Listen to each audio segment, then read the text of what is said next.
welcome to Books and Key and welcome to installment number 1 of Kitabi Baatein. Kitabi Baatein just means book chat, so I will be chatting with you about the books that I've read, about what I'm currently reading, and what I plan to read in the future. So, this is basically like a weekly read with a more fun name. Okay, so I've read already 7 books since the start of January. So, yeah, I am killing it in the book department, but that is only because I'm on bed rest and I have a lot of time to read, like a lot of time on my hands. So, that is why I've been going very quickly. I've also read some short books. Now, there are a few notable books that I want to talk about, and there is one book that I want to do a review of. So, I'm going to start with the review. The book that I want to review is Bombay Balchao by Jane Borges. This is part of my Jyotsna January TBR. If you don't know what I'm talking about, I will link my January TBR video below and above. So, Bombay Balchao is a very sweet book. It is set in a Catholic neighborhood in Bombay called Kevel, and it is also, in fact, within that neighborhood set in a building called Bosco Building, and it kind of covers the lives of the residents of Bosco Building. So it's like Jane has made this little window into which you can look, and you can look at the interactions between and the lives of all the residents who live in that building.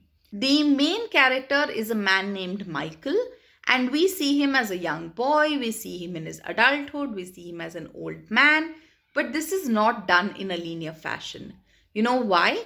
Because what the author has done is that she has broken everything up into these little segments or vignettes. And so, what she does is in each segment, she tells us either a story from Michael's life or from someone who is related to Michael in some way, be it Michael's friends, be it a crush, be it his wife, be it his children in his old age. It really takes us through his life through the eyes also of these other main characters. Each vignette carries the story of somebody else who is connected to Michael, and each of them ends in a way that leaves you stunned. The story is woven together beautifully. Michael, though, I loved, but I also loved the other main characters. His really fiery sister Annette, who eventually has a very difficult old age, his sensitive friend Mario, and his mother Teresa, who's struggling to keep everything afloat. Ilana, who's a gossipy old spinster. I don't know what else. The atmosphere and the environment of this building is so typical. It's so Indian. They are fighting. They are, worrying about water supply in the building. They are worrying about the state of the building.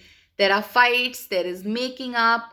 There are births. There are deaths. There are these amazing celebrations, weddings, which are described so beautifully that they make me want to attend.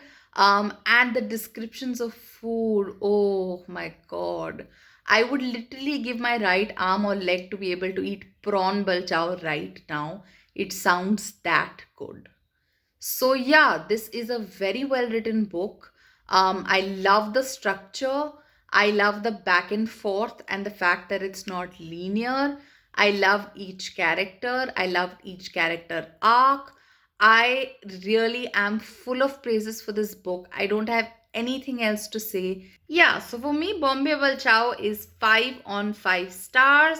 I read this on Kindle Unlimited, but I'm actually going to buy myself a physical copy once I start buying books again, because this was effing brilliant. I cannot wait to see what the author comes up with next. Okay, what else did I read? I read Kim Ji-young, born 1982. This is a very difficult book to read. It's about how girls and women face barriers at every point of their life. So, as a child, Kim Ji-young is lesser than her brother. As a woman, she is, dealing with sexual harassment on public transport, in the workplace. She always finds that she's lesser than her male co workers or her male bosses. She's subservient to some of them. She's harassed by some of them. She's paid less than all of them. And then once she becomes a mother, she finds that she has no value left. There is no value to motherhood. There is no wage. It is an unpaid job. And so even there, she feels shortchanged because she had to put all her hopes and plans and aspirations on hold. So this is a very, very hard hitting look at the role of a woman in patriarchal society. Being a woman in India and being a mother, I did identify with this completely, but I was not in the right mind space for this when I picked it up. I just felt very, very like disillusioned and upset by the book. And so I only gave it like a 3.5 stars out of 5, but maybe it would be a 4, I think, not higher than that. Then I read two Ramayana retellings. I read The Forest of Enchantments by Chitra Banerjee Divakurni, and I read The Liberation of Sita by Volga. Both of them are trying to tell you the story of the Ramayana from Sita's perspective. It is literally called the Ramayana because the focus is on Lord Ram. His wife Sita is abducted by Ravan and then she is rescued by Ram. So Ravan is the villain and Ram is the hero, and nobody talks about Sita. And so both Chitra Banerjee Divakurni, who wrote Forest of Enchantments, and Volga, who wrote The Liberation of Sita, are trying to change that. They are trying to bring out Sita's perspective. But I feel like Forest of Enchantments was too long and Sita wasn't bold enough. Whereas The Liberation of Sita, dude, that was the fiery Sita that I wanted to see in Forest of Enchantments. She is bold, she's determined, she takes her own decisions.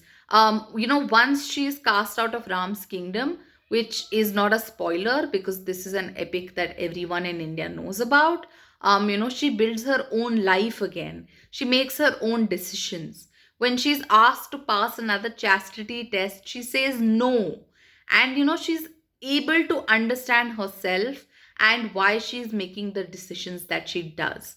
She is not a passive character, she's an active character in charge of her own life, and I loved that. This was another 5-star read for me. Those were the notable reads, the ones that I wanted to talk to you guys about. What I'm currently reading is The Seven Husbands of Evelyn Hugo. It is about this aging movie star. She is 79 or 80, and she calls a young magazine reporter who nobody knows to come and write a book about her life. So there are many questions in my mind right now. Why did she have 7 husbands? Why has she chosen this reporter? Why does she suddenly want to tell her life story? So yeah, this is really good so far. The audio version is brilliant and I highly recommend it. It's there both on script and on Storytel. What am I going to read next? I don't know. I still have quite a few books left from my Jyotsna TBR, so I might pick up Homegoing, which is a multi-generational saga that spans Ghana, all the way from Ghana to the United States. Or I might read Pather Panchali, which is about a family that moves from a village in Bengal, which is the east, to Varanasi, which is in the north of India. What else? No, I think what I'll do is I'll start with Pather Panchali while I'm listening to The Seven Husbands of Evelyn Hugo. And there you go. That is the end of the first ever Kitabi Baatein. I hope you guys enjoyed this. Let me know if you want to continue this in the future, because I'm not sure if anyone is interested in a play-by-play weekly update of what I'm reading. So if you liked this, leave me a heart below or leave me a comment so that I know that I should keep doing this. Thank you so much for watching, guys. I will see you in my next video. Bye.